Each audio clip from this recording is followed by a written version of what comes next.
Welcome, you know me, Lindsay Keefe, yoga therapist, and today I'm here with Stephanie Webb, massage therapist extraordinaire, mama of 2 little ones, and owner of the Trenton Massage and Lymphedema Clinic. That's a mouthful.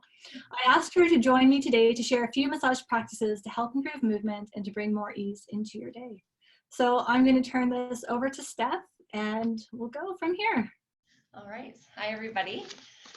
So today we're just going to start out with some stretching and an exercise that you can do for trying to release some tight muscles through the front of the chest.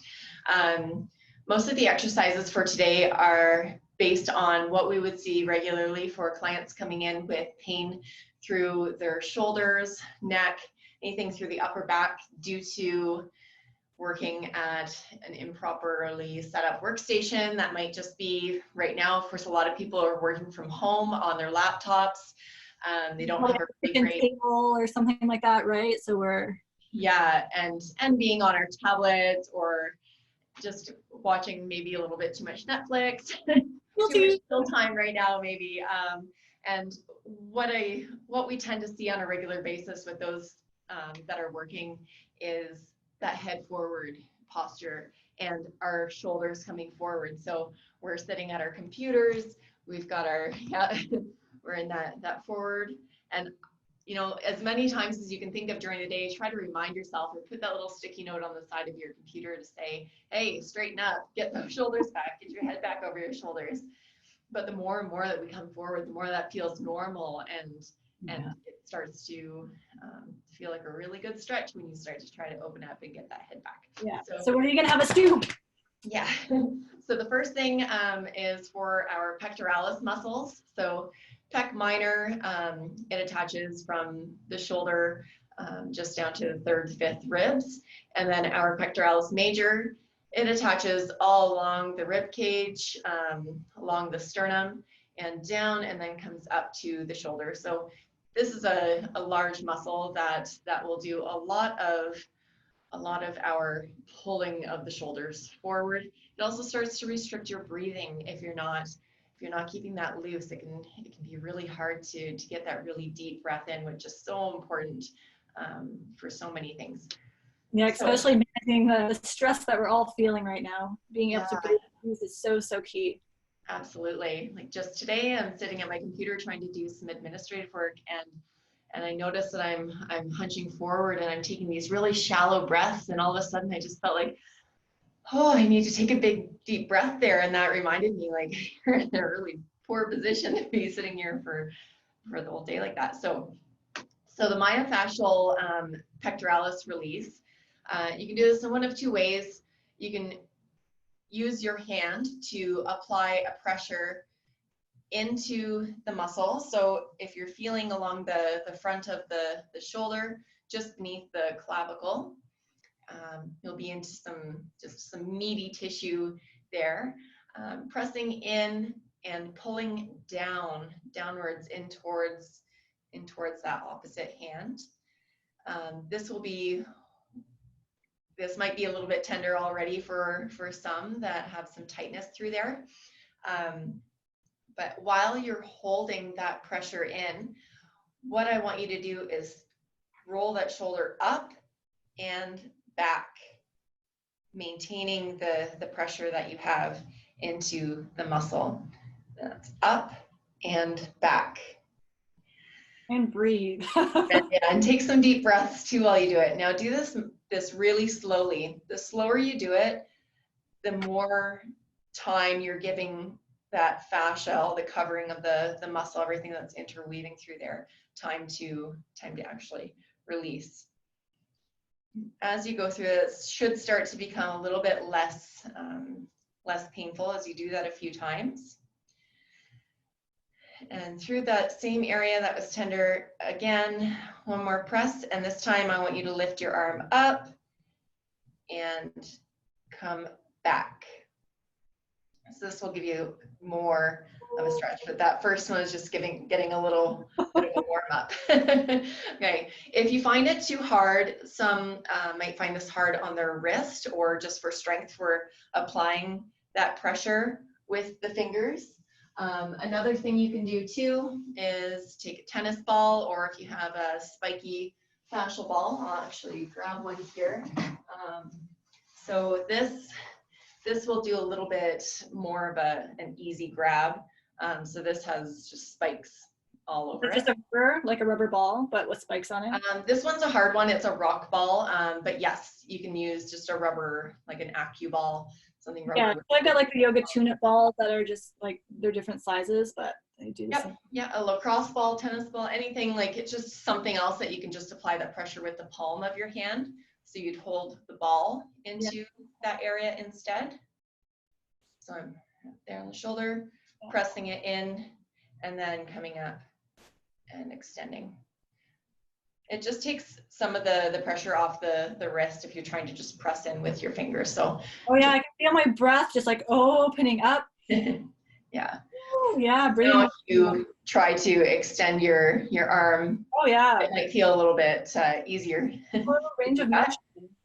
So yeah, this would be a really good self-massage practice to do before your yoga practice if you're working on like arms and shoulder stuff. Because it just like opens up some freedom, so you can kind of move with a little bit more ease, and you can kind of just feel where your range is and where you get stuck. So that's awesome. Yeah, that's a really cool one. That like before starting that treatment on somebody, when they're laying face down and you can see the levels of their shoulder after doing some fascial release, you can see that drop by like an inch or so, usually right away, like after just a couple of minutes of work. So you know, you can look at yourself sideways in a mirror to see where your shoulders are resting, do a couple minutes of that, and then see where they are resting after that. It's a pretty big difference. Oh man, that's amazing. I'm gonna like introduce that into my daily practice, I think, because that felt really good. Yeah. So you can work that around like all the way under the, like into the side of the body, like side of the rib cage, under the armpit, and just keep working across there, pressing in and pulling down, pressing in and pulling down. Yeah, the pec major, you could grab it and then do that same movement as well, or you can press in and pull down. So yeah, it would be the same. You're doing the same thing, just that's sweaty a little bit more fascial if you're doing the pressing in, pulling down versus holding the muscle belly to come through. So oh yeah, that's awesome. Okay, next one. So next one for the neck. So a lot of people tend to get headaches because of a head forward posture, sitting looking at the screen, head keeps coming forward and more forward. And while you're doing that, the natural curve of our spine is a C. And that's what we want, is a C shape, and that's what keeps our head back over our shoulders. If you bring your head forward, you're losing that. So Lindsay's losing that C shape by letting her head come forward and coming more into a straight. So as she brings her head back, that comes more into that proper C shape again. So with the head forward carriage, it puts a lot of strain on the muscles on the back of our neck, especially our suboccipital muscles that attach just beneath the base of the skull. So these muscles, they're small but mighty, but when your head's forward, you're lengthening those muscles, but they're contracting at the same time trying to keep the weight of the head up. So a good release for that one, you can just start out with your fingers, just trying to massage the back of the neck. So this is coming right underneath of the suboccipital or the occipital ridge. So basically, that's kind of where it kind of like dips in. Yeah, you'll feel a bit of a dip at the base of the skull, where the neck, where the head sits on the neck. So just doing some circular kneading through there is one thing to just try to help bring some blood flow into those muscles and get a bit of release from some of that tension.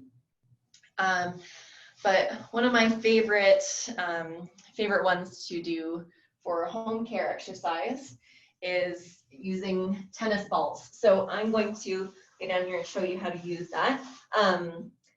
Preferably if you put them into a sock, and that will hold them together. So just twist the end of a sock, and then that way when you have it on the back of your neck, then they're not going to split apart and roll away. So, and if you have the yoga tune-up balls, they come in like a little like mesh bag. And so like if you have the bag closed, they're like nice side by side, and then they have that like, little gap for your spine, like for your perfect. Cool. Yeah. Okay. Yeah. So yeah, lacrosse balls, the yoga balls, tennis balls, whichever.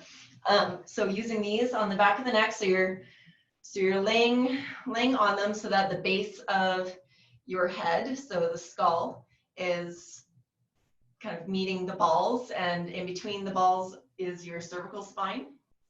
So you can lay back, allow that pressure back on the balls, and then, yeah, it definitely works better having so you can just hold them together, or again, use the sock, and rolling your neck over the balls by just doing the yes up and down over the balls. You can just lay back and apply pressure by pushing your head back into the balls a little bit there as well, and that can do some release on the tightness.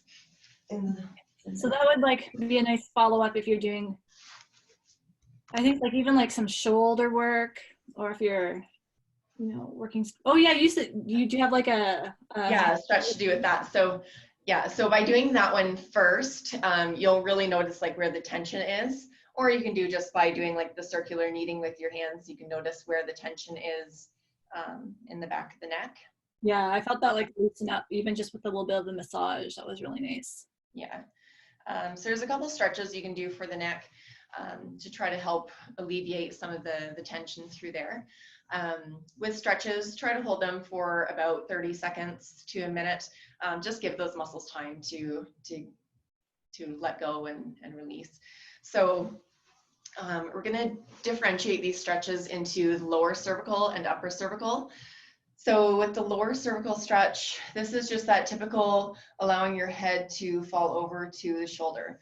When you're doing these stretches, if you're just starting out doing them, it's best to do it in a mirror so that you can see how you might be compensating with that too. You can sit on your hands, or if you're sitting in a chair, you can grab the underside of the chair, or just trying to, if you're standing up straight and not sitting, then just trying to keep your arms down. So kind of depressing the shoulders, reaching down towards your knees. So again, that lower cervical, allowing the head to fall over to the side, to bring your ear towards your shoulder. So what you want to be aware of is that you're not bringing your shoulder up towards your ear to compensate, to try to increase that stretch, which you won't feel any increase there. Breathing, right? I notice that you're turning or extending or something to try to get your head over further. The goal is not to try to get over as far as you can, but just to go until you feel lengthening, you feel some tension build in the side of the neck that you're stretching. Yeah, just to try to increase some of the length there. And the same on the opposite side. There's multiple, just depending on which muscle you want to really get to. You can do different, coupling it with different actions. So from that ear to shoulder, you could turn your head to the opposite side. It's going to get more through the front part of the neck, kind of looking up with your head over. You can do from ear to shoulder, looking down towards the armpit. That will get more through the back of the neck. You could do from the ear to shoulder and then just extending. That will get again through more of the front of the neck. What was the one you were telling me before with the upper cervical? Yeah, so upper cervical stretch. So instead of allowing that head to go over to the shoulder, this time keeping your hand in front of your nose, and that's your pivot point. So we don't want to bring ear to shoulder, we just want to tilt. So as if you are bringing like chin out and head over. So really funny. Well, you can stretch it doing that too, but if you keep your hand there, that gives you that pivot point, so your nose is not coming off of that. And we're trying to do a side bend without. Yeah, we just want to watch too that like as you pivot your head that the shoulders don't start to go, because notice what happens if I start my shoulders, so my head, it looks like it's going, but it's not actually doing anything, right? So you got to keep the shoulders. Yeah. Keep everything straight, bring those shoulders down. So yeah, doing this in front of a mirror would definitely be worthwhile, so you can feel. And what you should be able to get is, you should be able to get about a 45-degree movement. I definitely have a little bit of restriction going to my right. I can feel that pull right underneath, kind of at the outside. That would be my superior oblique. Pardon? I feel it like more down here. Down there? Okay, so if you're getting, okay, you're cheating over, you're coming off center. So okay. Just if you need to try to do it like where you're just pushing your chin or keeping your head. Okay, yeah, now I feel it here. Okay. Yeah, I was compensating. Yeah. That's what it's for. It's a small movement. It's kind of a little bit harder to do, even harder to get just the rotation. If you're trying to do rotation of the upper cervical, if you flex, so pointing your nose down towards your chest and then rotate.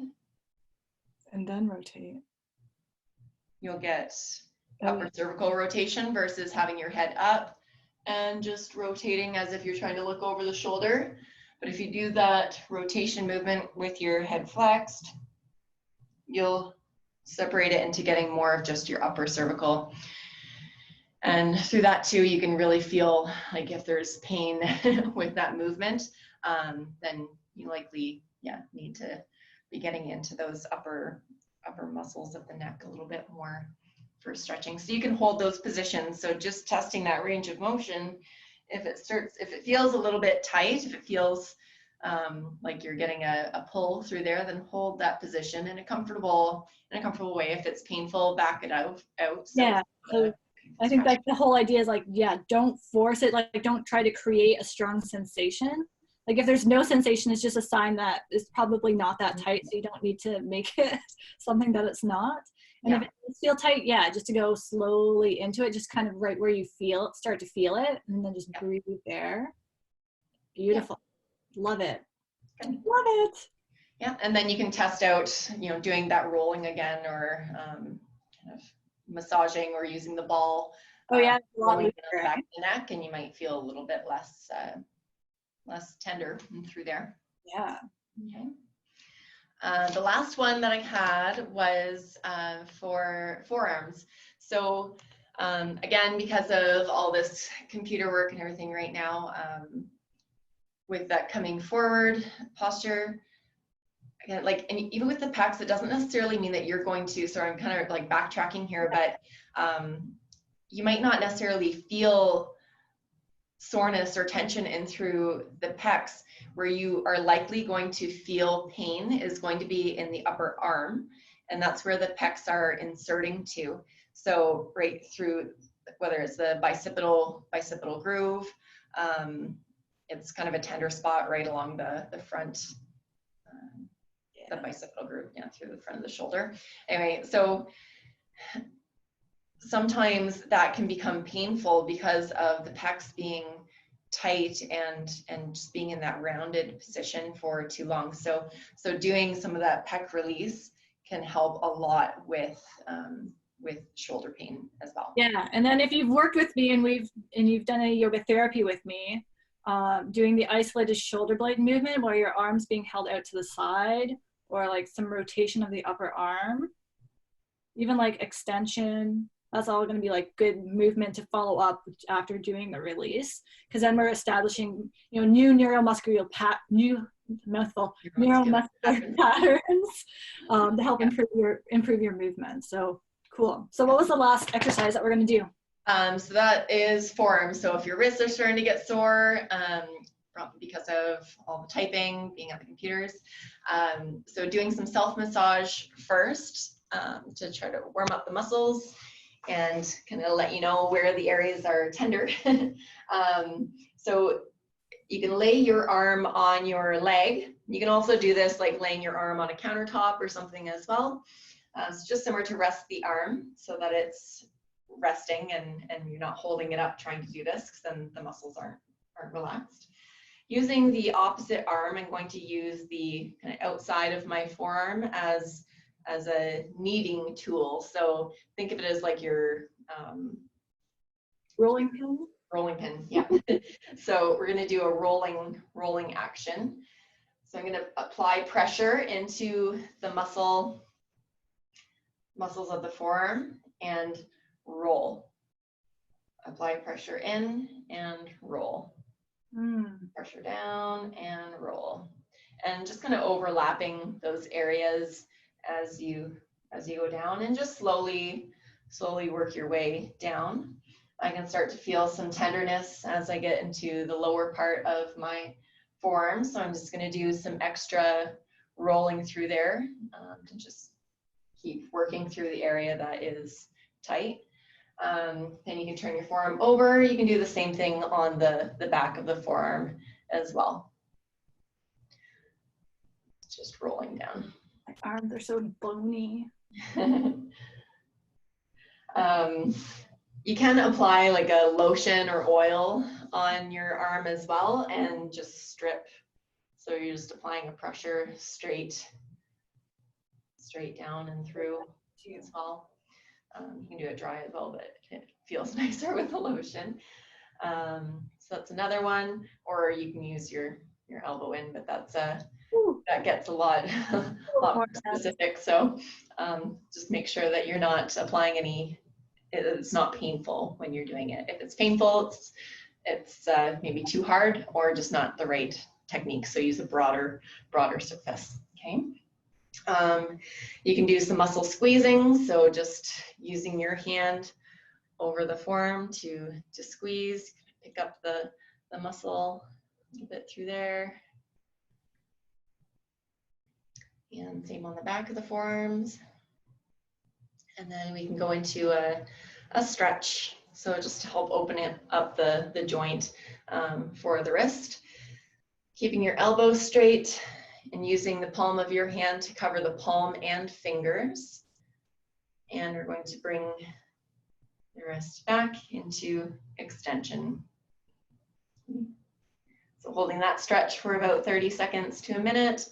And flip the arm over and take it, same thing, covering the whole hand and back of the hand and fingers, elbow straight, and pulling towards myself to do flexion. So flexion stretch.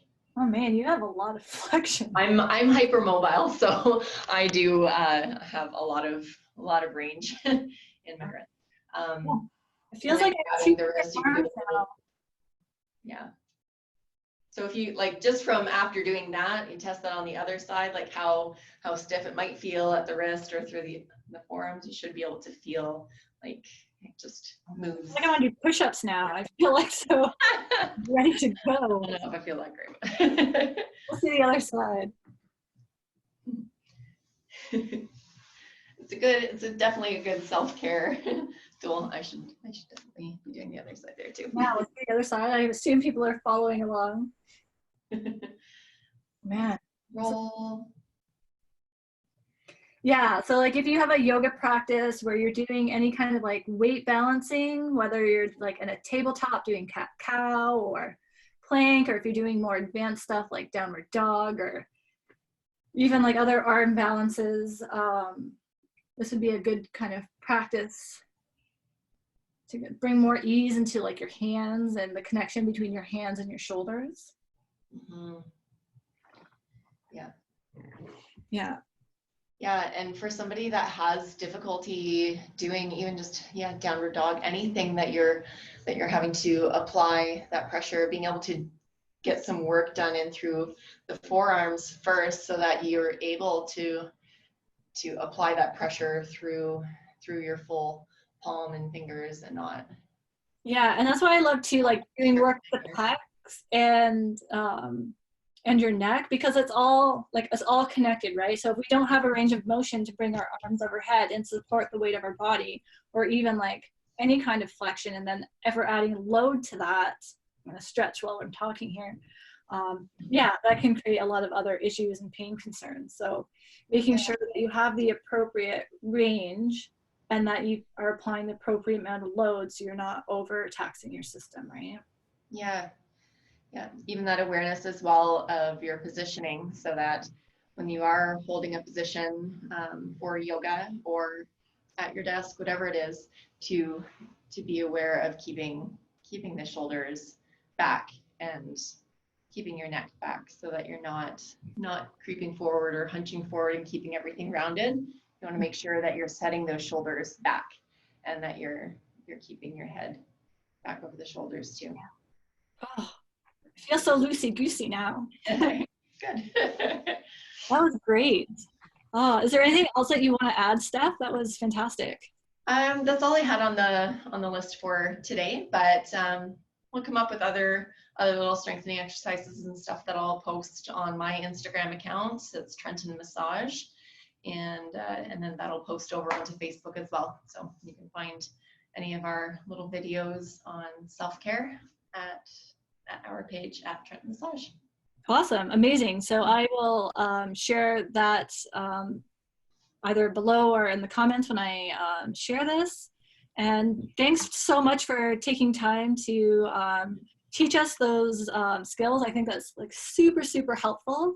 As a yoga therapist, like we use balls and stuff to help release, but like actually talking to someone who's, you know, understands it on a deeper level and how everything is connected is super, super helpful. And I think it's great to be able to introduce some self-care practices like self-massage before we go into like any kind of movement practice, whether you're lifting weights or doing CrossFit or yoga or physio or anything like that. So thank you so much for sharing, and we'll have to do this again.